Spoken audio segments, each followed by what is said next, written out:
Welcome to another edition of Expanding Mind. I'm your host, Erik Davis, continuing our conversations about the cultures of consciousness. In 2003, I went to Burning Man, and it was kind of a significant year for me. I had been going to the festival almost every year since 1994.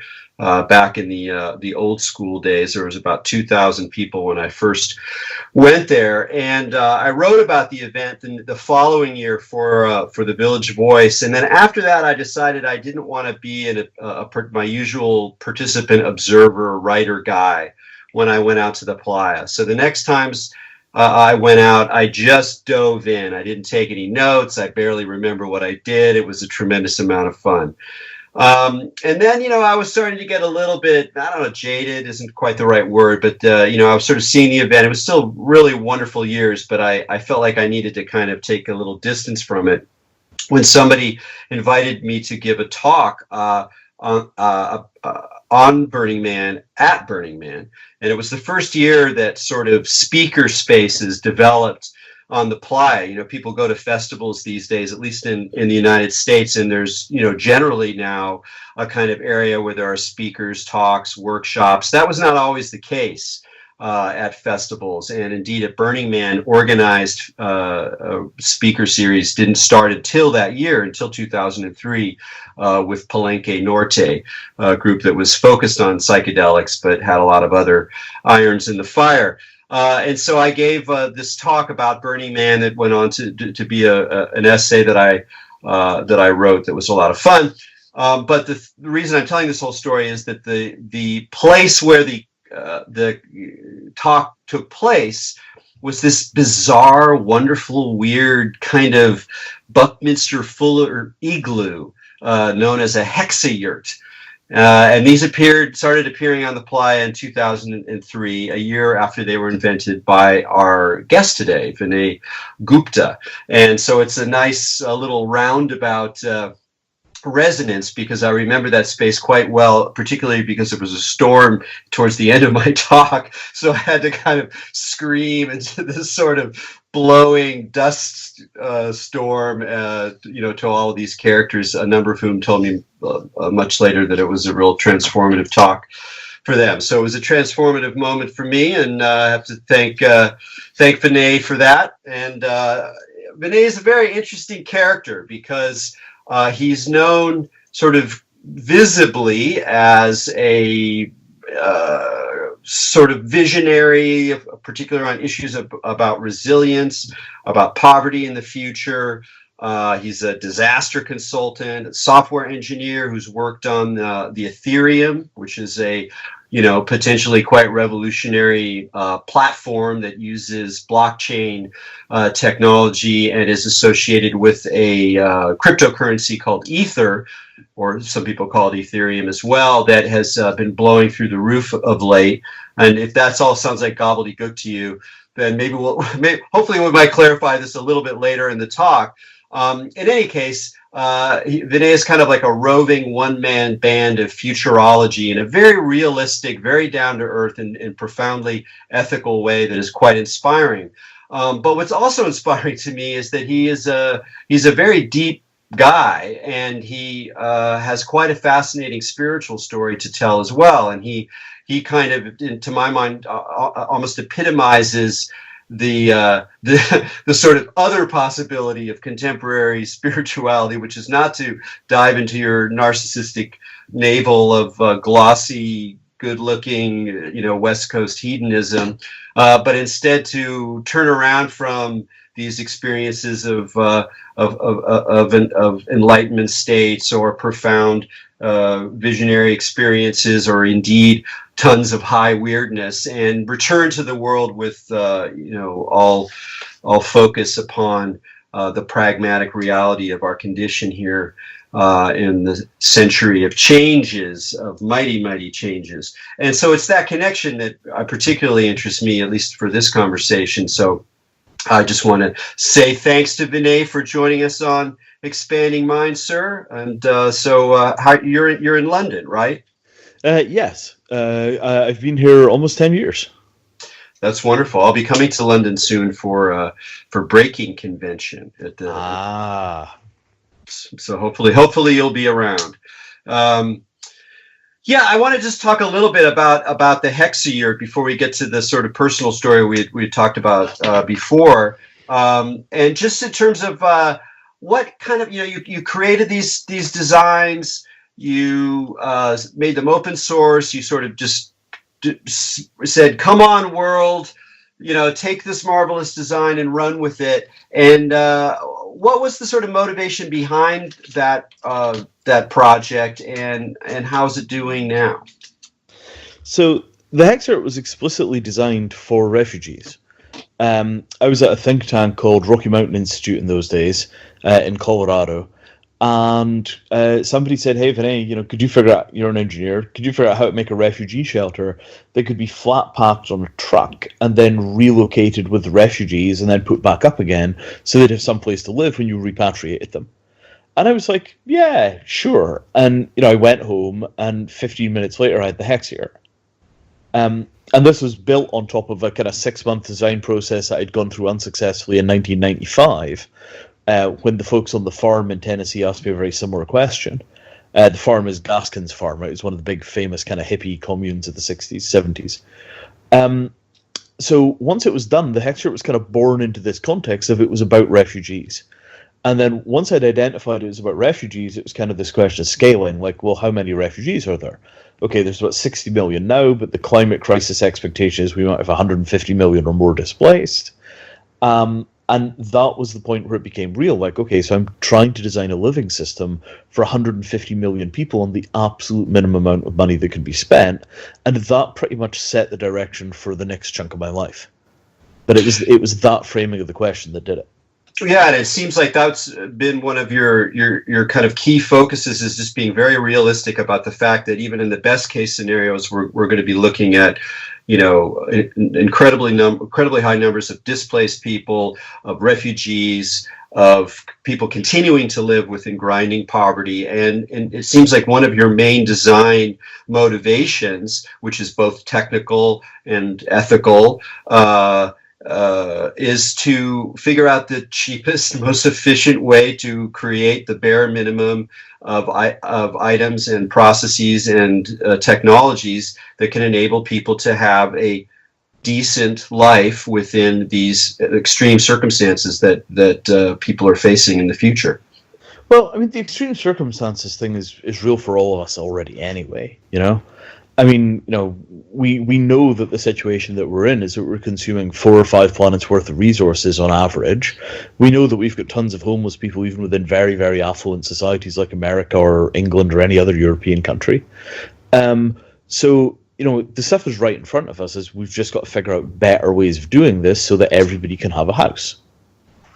Yeah, absolutely. It totally makes sense. It's funny, I was just in Israel for the first time, and it was a kind of an uncanny feeling because I was hanging out with some really cool guys. I was invited to give a talk at a conference, and really excellent people, and fascinating place, and wonderful food, and et cetera, et cetera. But there's this very present ambient sense of the situation, the fact that the state is built on this tremendously complex and long-standing mechanism of displacement and disappropriation and colonization and police control over whole populations, and it creates this really weird sense. It's because you sort of feel like you're hanging out with these cool people, but the whole thing is structured on this really violent system.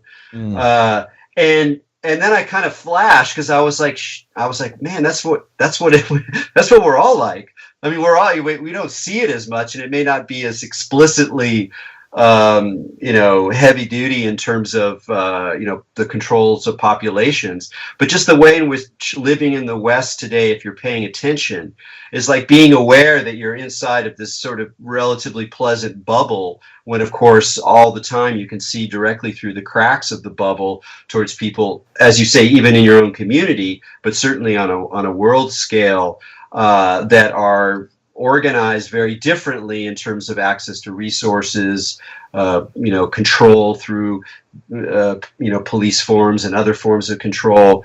And it just made me realize it's kind of a generalized condition now of anyone who's living in an affluent society, that we have to both kind of embrace the situation that we have, but recognize that if we don't turn outside and deal with the people on the outside, that things are going to get mighty grim.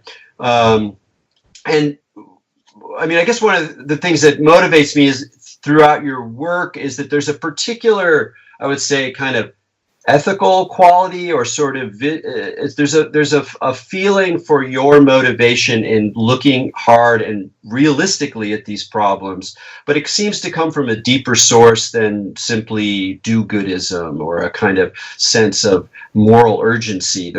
You almost are right. I don't know, something in you has risen to the occasion, and I'm really interested in that part of your story of what it was that was happening to you personally, psychologically, spiritually, that lit this fire that has created so much, innovation and talks. And you've talked to so many different groups, and you're kind of like a one-man band. You're not like a part of a typical NGO setting. You work with multiple institutions with these on these and a lot of other issues. I mean, we could talk about Ethereum too. That's a whole other set of technical and radical social, political economic possibilities as well. And I kind of want to know, like, what makes that tick? There seems to be something alive and on fire in you that's unusual, and I'd love to hear you tell that part of your story.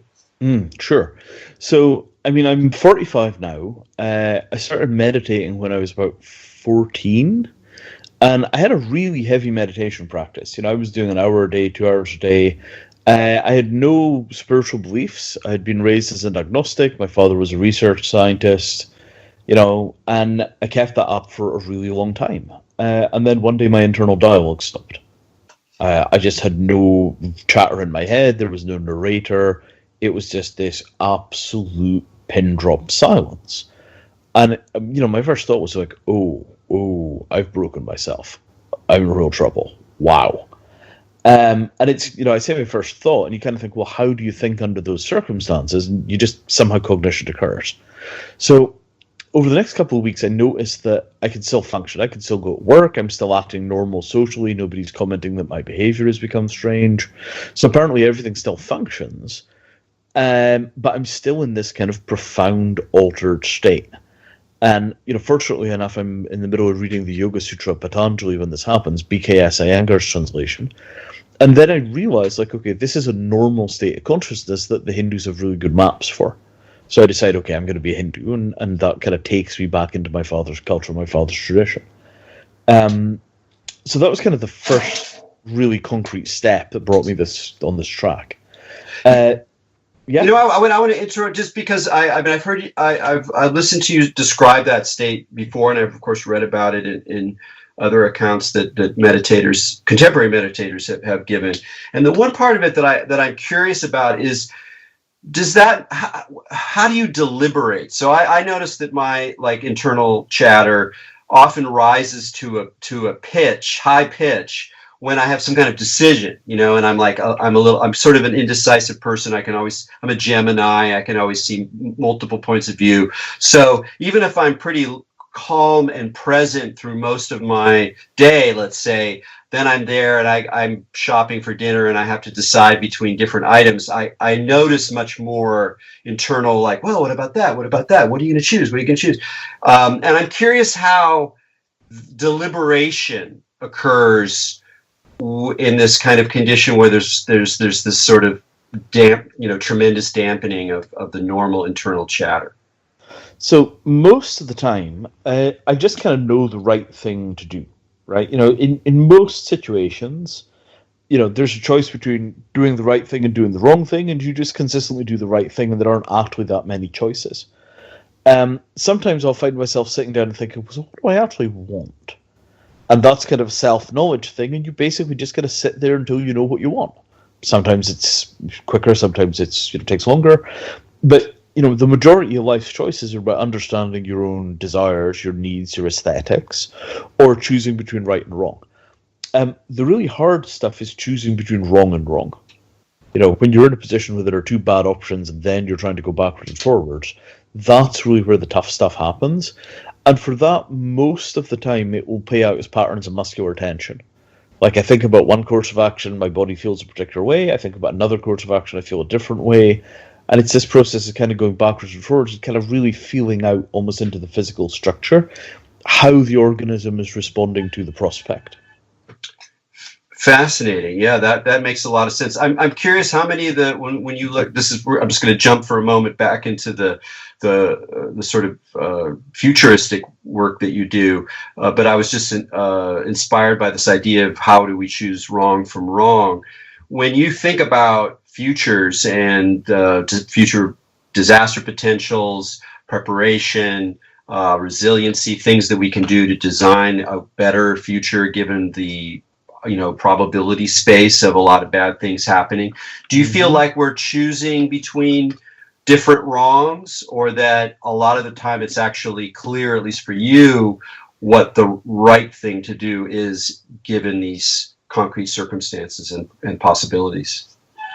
Well, I mean, right now, doing kind of food and birth control and a couple other basic things for the entire human race would cost a really small percentage of our total spending on arms. So, it's fairly clear that we ought to have kind of a global minimum standard of living, and that probably ought to be defined in terms of access to goods and services rather than by a quantity of money. Right? Everybody should have access to the following things. These things are basically, I'm not sure human rights is the right way to frame it, but they are, universal needs, and we recognize that all cultures should cover these universal needs for their people. And that seems like kind of a no-brainer. Like, we ought to just get on with doing that. I don't know why people are so resistant to it as a concept. It's not that expensive. So there's your kind of first thing that we ought to get around to doing. After that, it's much, much more complicated, because then you're making trade-offs where you've got to deal with real uncertainties. Like, we can all agree that people starving to death on a planet filled with food is stupid, and we should stop that. That's a choice between right and wrong. The wrong and wrong choices are much, much harder. Like, do we plunge a whole bunch of people from comfort into poverty by abandoning the fossil fuel industry now? Or do we let the coal plants stay open and try and invest their profits in finding a better green economy? And that kind of stuff is really, really difficult.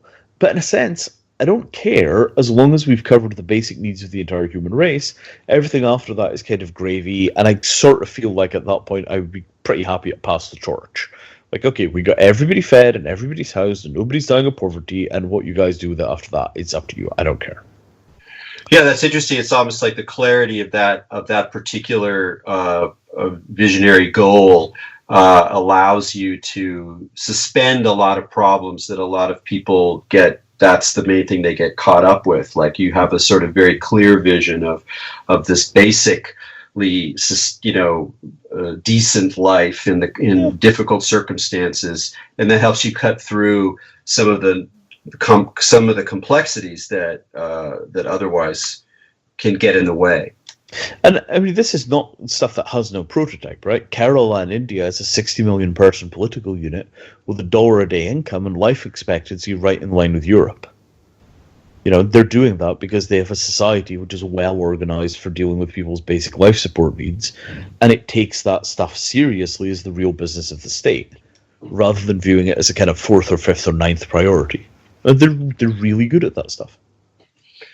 Do you think that there's challenges then, because that obviously partly relies on a political reality within that particular state, its own history, it's the history of socialism in that state, its own decisions that have been made for a long time to create a kind of culture wherein everybody recognizes the value of, let's say, literacy or fairly high degrees of power among women, et cetera, et cetera. But obviously in most other places, we don't have that kind of cultural situation that's incredibly complex. There are multiple value systems. There's very little disagreement. And I know that a lot of your work is about affordable technical solutions to problems, and that there's a way in which new technologies, or even just cheap technologies, well designed, can be distributed, can sort of almost outrun the political quagmire we're facing in order to create, the sort of basic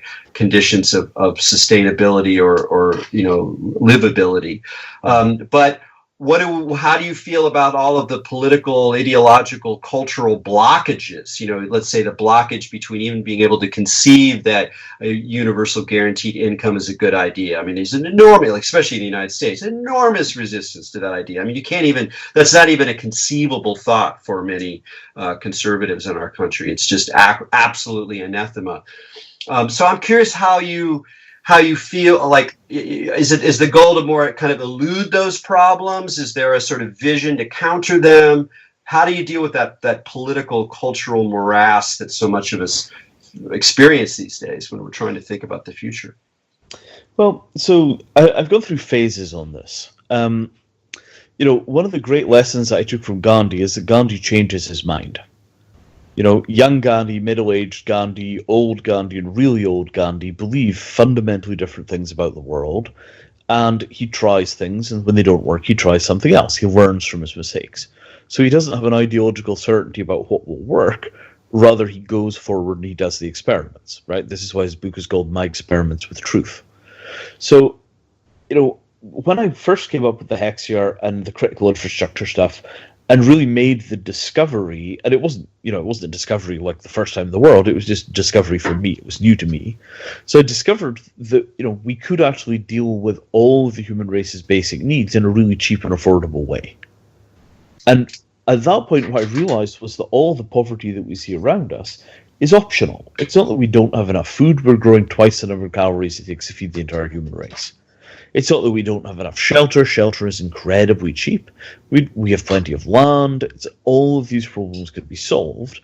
But what's happening is that people are prioritizing their own desires over other people's fundamental needs. Right? People want a yacht, and they want that yacht enough that if it causes 20,000 people to stay homeless in some other part of the world, they're fine with that, because at the end of the day, their morality is that this is theirs, and this thing belongs to them by right for the work that they've done, and other people's problems are other people's problems, not my problems. And that sort of morality, that's a kind of stupid that I just don't know how to cure. You look at somebody who looks at the world that way, and it's just like, okay, this is just stupid. Right? But it's not the kind of stupid that goes away with a little bit of education, or you read a couple of books and you watch a movie and suddenly you have a moral awakening. It's the kind of stupid that takes these people their entire lives to wise up out of. They get to be 40, 50 years, 60 years old, suddenly they turn a corner, they have a midlife crisis, they turn into a different kind of person, or they just keep on trucking on this kind of stupid path right up until they die. And I have no capability to go out there and change these people's minds. Now, in your case, I mean, I suspect you were always pretty much of a good guy, but was the clarity of that problem and of the proper ethical framework in relationship to it, was that changed, intensified by the insights you gained through meditation or some of the other, more visionary experiences that you had? Was that part of what the outcome was of this sort of internal work, or was it just always clear to you that that standard morality was false? Well, it sort of divides into three phases, right? So in the first part of my life, until I'm 26 or 28, I guess 26, all I'm really thinking about is how do I survive, and after a while that becomes how do I get enlightened. It's pretty clear that it's enlightenment or bust for me because of the situation of my birth and the nature of my character. These characteristics compel me. It's enlightenment or bust. So after I get enlightened, which is, I guess, 98, I get a job in a web design firm programming their computers for good money in Chicago, and I settle down into a perfectly ordinary householder existence. I rent an apartment, I have a nice girlfriend, I go to work in the mornings, I do the work, I come home at night, and that's life, and everything is fine. And it's like, okay, here we are. And I had no sense that was an incomplete or a selfish existence. It was just me taking care of me in the way that people like me did. It was very average.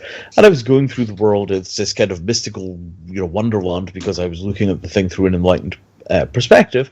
But, chopping wood and carrying water were what were happening, and that's what I was doing, and everything was fine.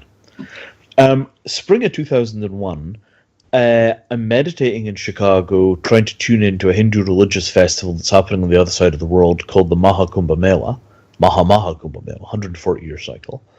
And I have an enormously powerful visionary experience. And it's only after that experience that all of this, kind of like, I should go and take care of the entire planet stuff kicks in. So, I sort of have some sense of like, if somebody had come up to me before that experience and said it was my job to take care of other people, I think there would have been a certain amount of resistance to that. But after that experience, it was just weird that not everybody was doing the same thing because it was totally obvious. So there was a very, very dramatic shift in perspective that was nothing to do with enlightenment as a personal process of like a journey towards truth. And it was much more some kind of deus ex machina, like hit on the head with a magic cosmic hammer kind of a waking up experience, but it was kind of on a moral axis rather than on a realization of truth axis. And that was really dramatic. I mean, it was full-on psychedelic weirdness. That is such a fascinating distinction, because I think that, certainly, coming from too much familiarity with the sort of new age ideas about enlightenment, or contemporary Buddhist ideas, or even just contemporary spiritual ideas, let's call it that, within the West. There's often the idea that the sort of moral response is absolutely bound up with enlightenment. That's it, that's the moment. And it's also the case that very few people these days, back in the 70s, everyone was willing to talk about it was enlightenment or bust, or to say, oh yeah, I've been enlightened, or I want to get enlightened, or whatever. And over the years, as it became more clear that a lot of people weren't having those experiences, that there's sort of much more caution around that, and a caution that you ignore. You're like, no, I wanted enlightenment, and I'm enlightened, and that's something that you're willing to sort of say it in that simple way is somewhat non-ordinary, even for people who are familiar with the issues and the background and the practices that you're talking about. So I'd like to then take this moment to then say, what does that mean for you? And what is its sort of constraints? Because that's one of the things I think a lot of people, they talk about enlightenment experiences, or actually being enlightened, and it's everything. It's the whole enchilada. It's everything they want. It's complete transformation of personality and all these other things that are added to it. But you mean it in a more specific and to some extent constrained sense, which really intrigues me. Yeah, so a lot of this, I think that people mistake developmental hype for the reality. Right. So a really good example is the way that teenagers are around sex before they have sex. Right. There's this whole kind of cultish wonderland of, on the other side of the magic door is everything you want in life. This is the goal of all existence. Once you get there, you've arrived. Right. I think we all remember that phase of our lives. Then you have sex. And then there's a kind of thing of like, and the next morning, life continues. Oh, and okay, you've got a whole new dimension to your life, but you're still the same person that you were. You're just in a slightly different context. You've added some new dimensions to your personality, but you're still the same person in the same world doing the same stuff. And so it is with enlightenment, right? I think that enlightenment, correctly understood, is simply the restoration of normal human function with a reasonably clear understanding of the nature of human experience. Right? It's pretty obvious that we're all part of one enormous system. You can see that from the atoms in our bodies or the ideas in our heads. And the idea that you would be able to directly perceive yourself as part of that enormous system doesn't seem remarkable. It seems like common sense clearly stated. So I think a lot of the Enlightenment experience is simply just the restoration of the normal. Like, oh, yeah, right, okay, got it. I understand where I'm located in time and space. I've got a clear understanding of the nature of my being, and I understand that there is something wonderful and mystical about the entire process, but that doesn't change the fact that the process is the process. I was born, I will live, I will die, end of story. So, that sort of notion, I think, is largely lost in the West because we're very confused between the Enlightenment condition and the idea of some kind of spiritual salvation or a unity with a very kind of judging God, right? I got, into the good books with Jesus and the lads, and now I know that I'm not going to go to hell, and God is going to come and, I don't know, paint my crown with feathers, or whatever it is they do up there in those heavens. So, in that culture, when you confuse enlightenment with salvation, there's a really strong sense of like something wonderful has happened and you've been specially chosen and all the rest of that stuff. And that is not at all the way that it occurs to at least my branch of the Hindu tradition. My branch of the Hindu tradition is like, you've finally understood that you are standing in water. Yes. If you would like to be on dry land, you should get out of the swimming pool. It is cold and dark. Okay, I'll do that now. It's kind of a removal of stupidity rather than some enormous wonderland that opens up to you. Well, that's part of what I like about your account of this stuff is just the kind of realism of it. And I think that people are probably, I think, even afraid of it. I mean, there's so much fantasy in how people approach spirituality, some of which is fine and some of which is maybe even necessary as a goad for some people part of the way. But at the same time, it seems like a lot of what's actually happening is something closer to a kind of disenchantment or a, de-idiotizing, where you're removing these conceptual concepts and you're getting towards a place of ability to be more in presence and to be less reactive and not be like internal scripts all the time. But I still think it's fascinating that it was not that experience or that process or that transformation that had as galvanizing a role for you and your work as a futurologist, global resiliency expert, as this later vision that was much wackier. It sounds like. So I'd like to hear a little bit more about the wacky vision and how that ended up having a moral rather than a kind of consciousness, psychospiritual, or even cosmological outcome as much. So that would, what happened? See now, right, this is where we kind of go off-roading, right? Up until now, everything's kind of cool and it's all kind of kosher and it all makes sense, right? After this point, we are in the la-la land and there's no coming back. So, I think of the kind of the Enlightenment thing that happened, right?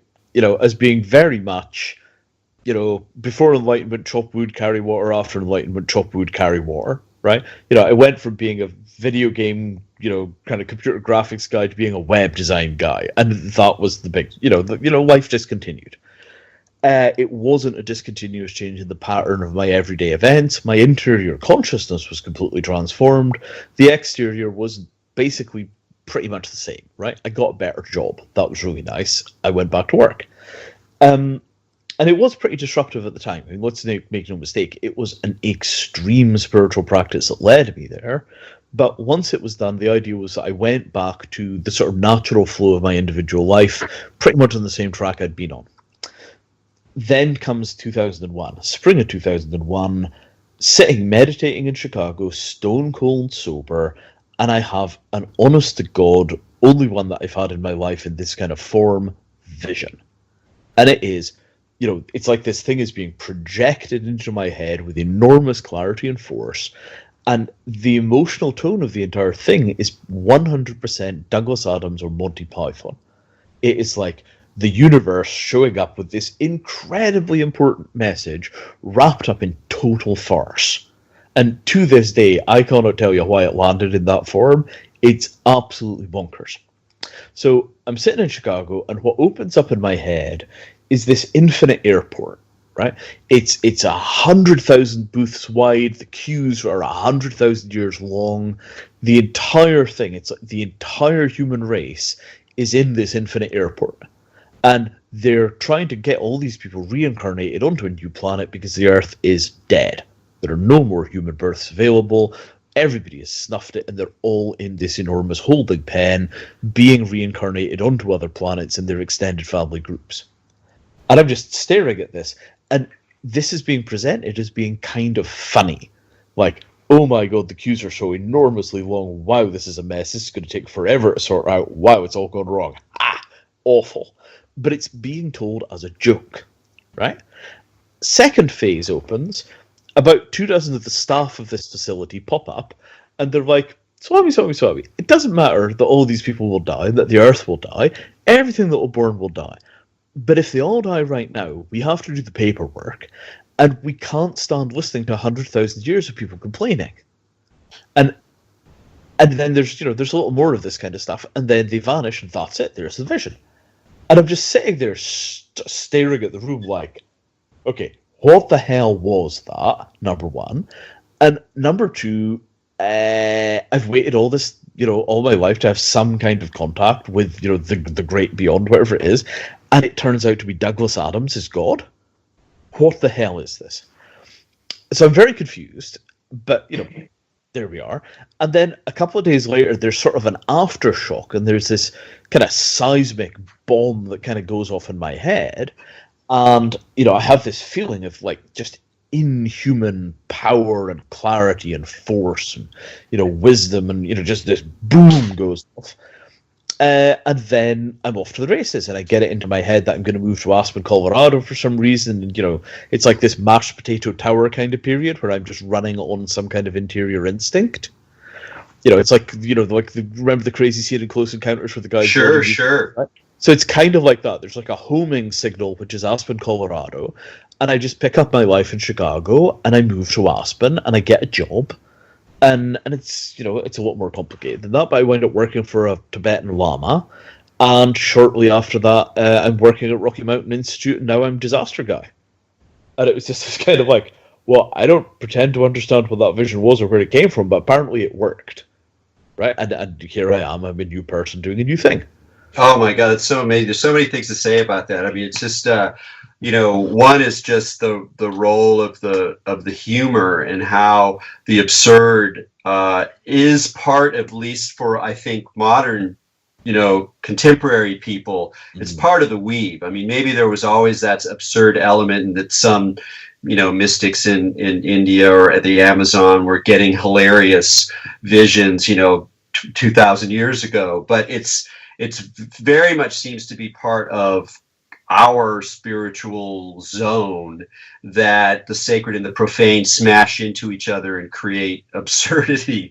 Mm-hmm. And that sort of Robert Anton Wilson, Douglas Adams like side of things, which is obviously also part of psychedelia as well, but it's not restricted to that. There's some way in which even the mysteries take on a sort of cartoonish, impish quality that seems very, particularly pronounced in your form. But I do think there's something special about that whole airport thing. You're not alone on the Bardo Airport. I've had Bardo Airport dreams. I've known other people who've had Bardo Airport dreams. Yeah. And I've even had that feeling just going through airports sometimes.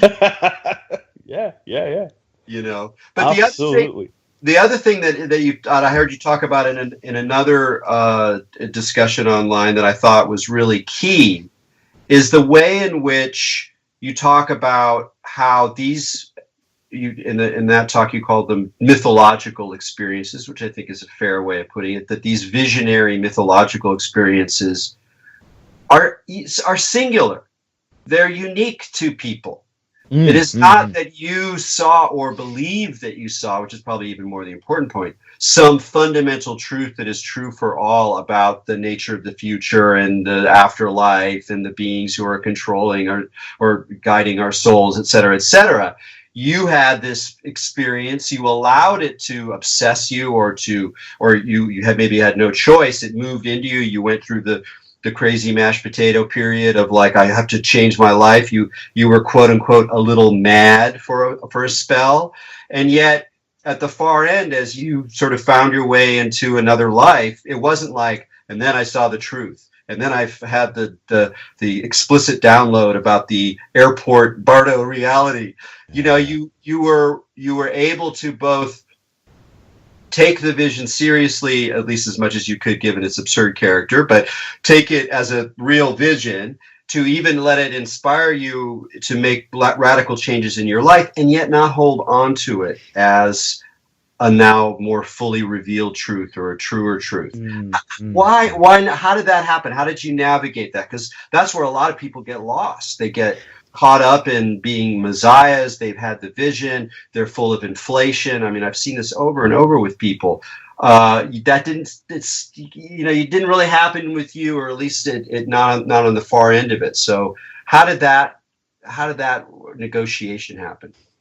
Well, I think there's two parts to this, right? So in the vision, it was very clear that this was a broadcast message, right?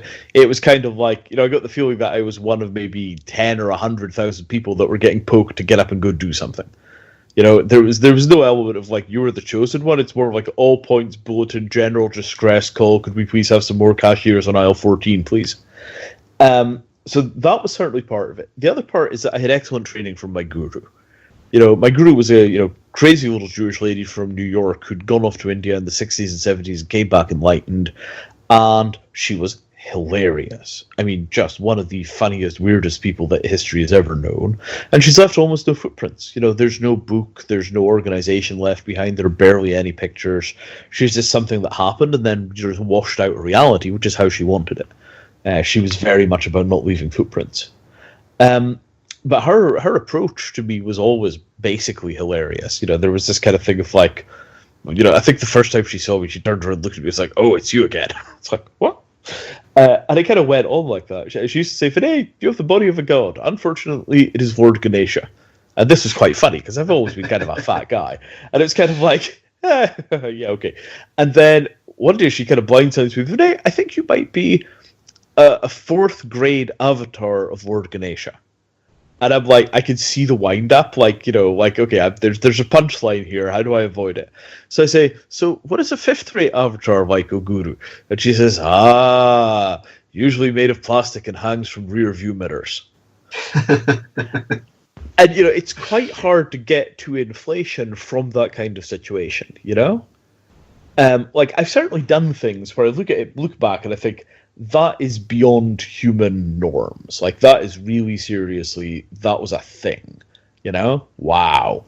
And you sort of think back, like, very minor avatar of the fat god? But, then it fades away again, and you're back in the normal sphere, and it's like, And, I think that, my conclusion here is basically that the human norm, if you're a high-functioning human being, is that you pass through phases of somewhat divine consciousness, more or less as a natural metabolic process. Right?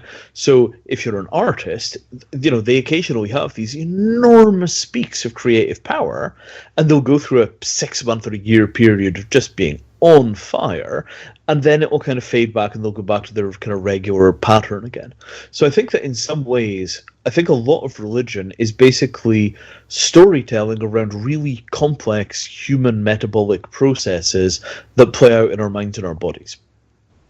Yeah, I think that's a very accurate way of saying it. And what's nice about that vision also is that it has certain practical outcomes, that there's entailments to that perspective, one of which is to, people talk about staying present, but one of the things that you're staying present to is just your ongoing moods, mind frames, sensations, reactions to sensations, perceptual overlays. So, all of these sort of things that are happening kind of in real time. And as you get less caught up in reflection and mulling over things and, endless regurgitation of events, and you stay more focused, then one of the things that you recognize are these variations, and how much of the sacred is available in an ordinary day. It might just be there for a moment, a beam of light coming through the window, or a breath of air across your hands, or a passing mood, or a memory, a flash, a sense of, consonance with the world. But it's often very ephemeral. And yet if you are more present, you pick up on those things, even the very slight ones, but they still add up to a complete balanced breakfast by the end of the day. And so there's some very specific kind of outcomes of looking at things in the way that you talk about. Yeah, I mean, I really think that it changes your perspective, because in a sense, it's just like, it's kind of like people that live in an area, if you live in, some rural setting, where you get to know to read the weather, right? You kind of, if it's kind of like this in the morning, you sort of know what it's going to be like in the afternoon.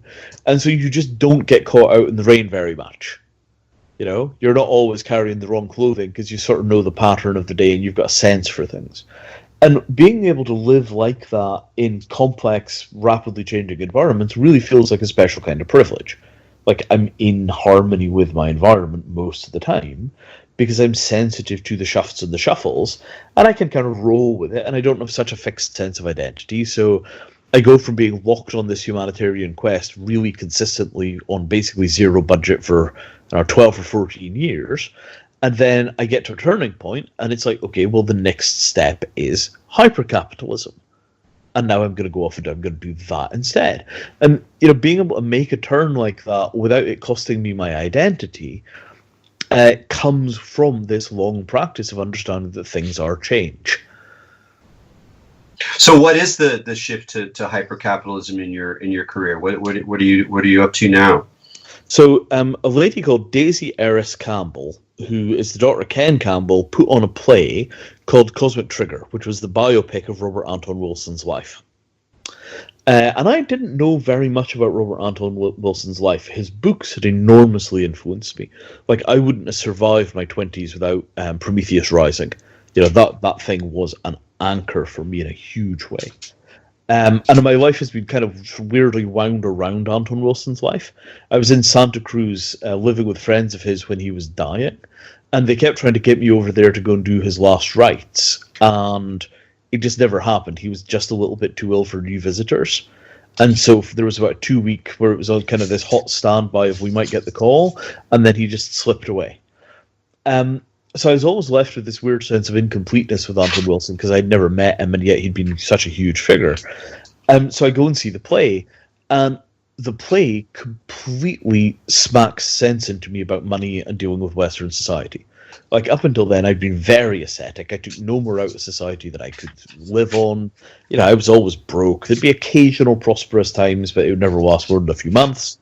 And it was just this kind of rolling disaster.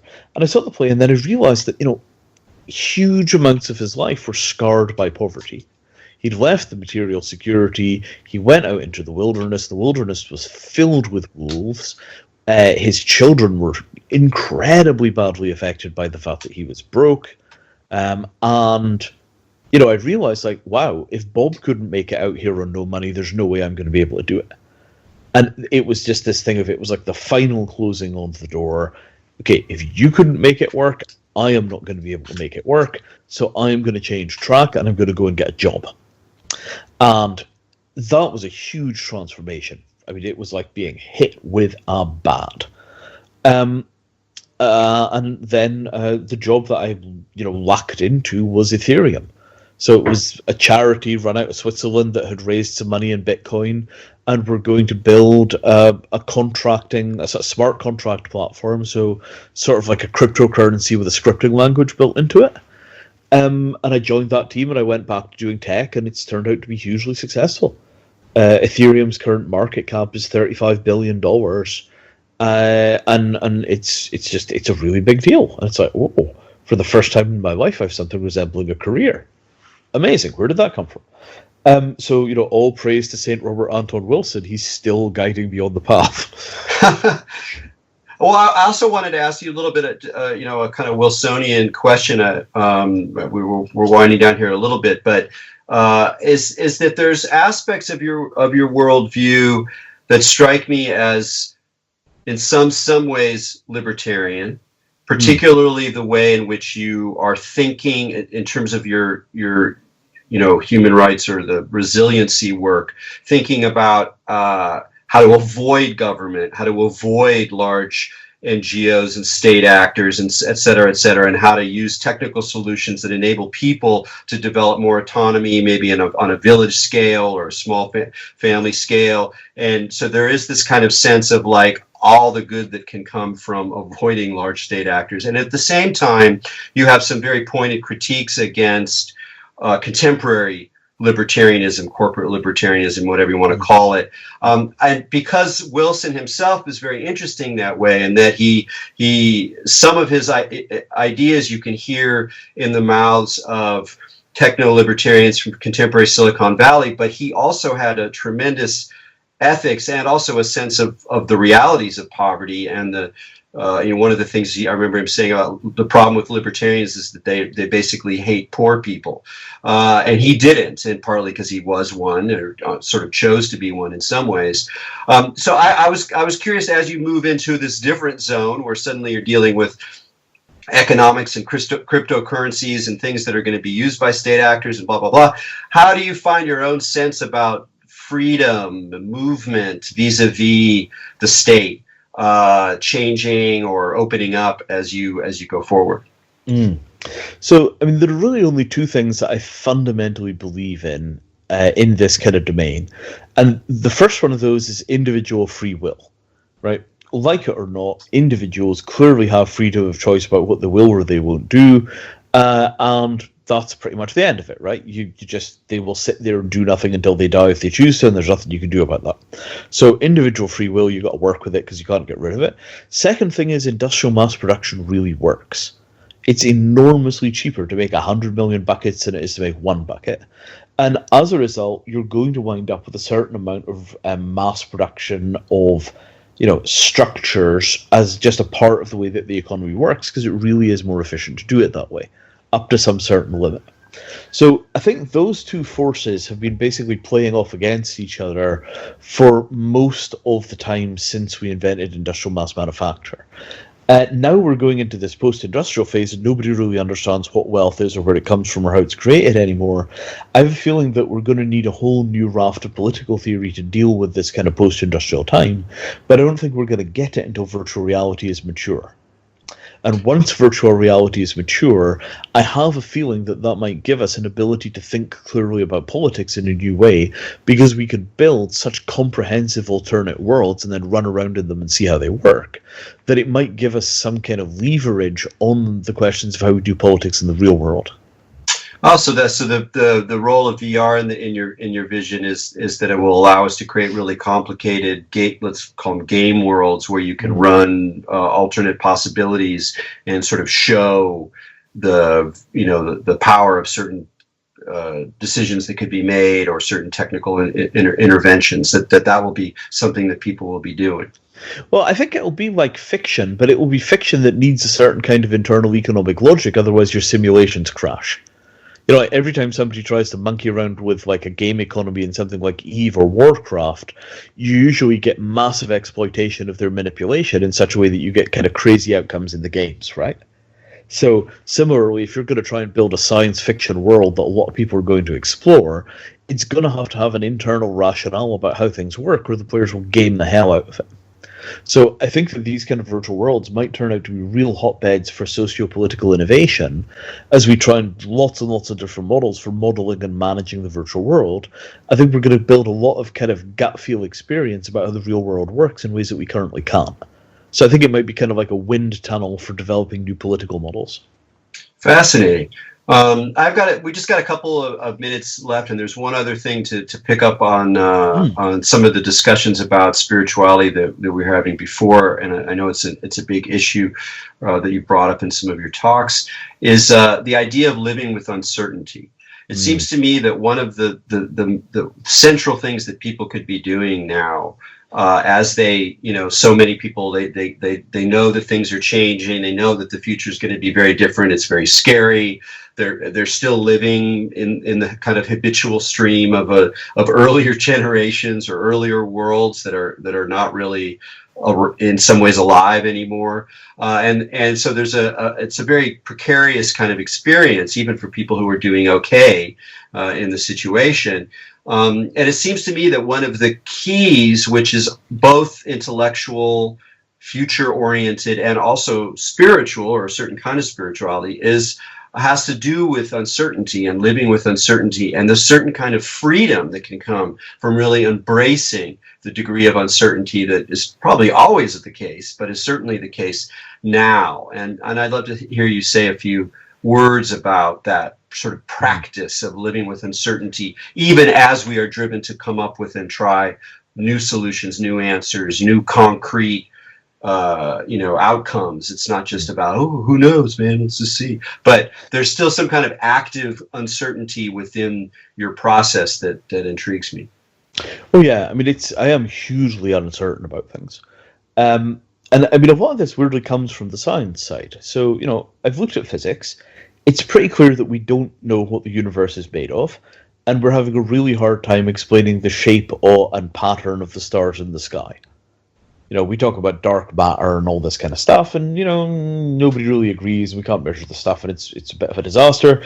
And then you look at the particles, and we've got 70 or so different kinds of particles, and we don't really understand why there are some particles existing and others that don't. And we keep looking for stuff and not finding it, or we find the wrong stuff, and it's just a mess, right? So if we don't really know what matter is made of, and we can't explain why the stars in the sky are in the places they are at all, in any kind of convincing, rigorous way, it's pretty clear we don't understand what's happening. Right? About the most solid anchor that we have is the fossil record, which is a billion-year convincing narrative about what a human being is. And at the beginning of the fossil record, it's pretty clear that we don't really know whether life originated here or whether it landed as a bunch of self-replicating molecules in some kind of spore. Right? And either one of those is scientifically credible. There's no basis for making a rational judgment at that point. We're just running off the end of the evidence. Nobody knows. Take your pick. So I really try not to reason about things that I can't observe and measure except through the lens of evolution. Right? Everybody's spiritual experiences seem to be different. Some people emerge with total certainty that the entire thing is run by Lord Krishna. Other people come out with a total doubt and the feeling that the entire thing may be a cosmic joke, and we're all supposed to laugh along with the tune. And my kind of gut feeling is that the uncertain people are my people. The ones who come out with a solid idea of what's going on, I think they've got their own thing going on, but that's not my department. My department is all of the uncertain people, and to a fair degree that's across different religious traditions or no religious tradition. If you're a scientist and you look at the night sky and go, I don't know why that's there, I don't really know what's going on here, the whole thing is very mysterious, and the world is filled with amazing experiences that we're having for the first time. Who knows what's going to be repeatable?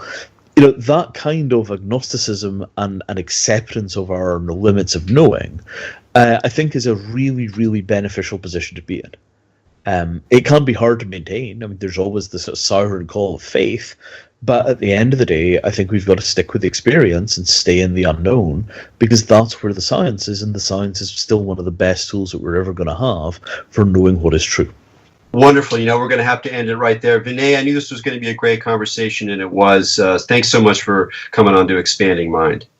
Really enjoyed it. Thank you, really a lot. Good to see you. All right. To all you out there, until next week, keep your minds open.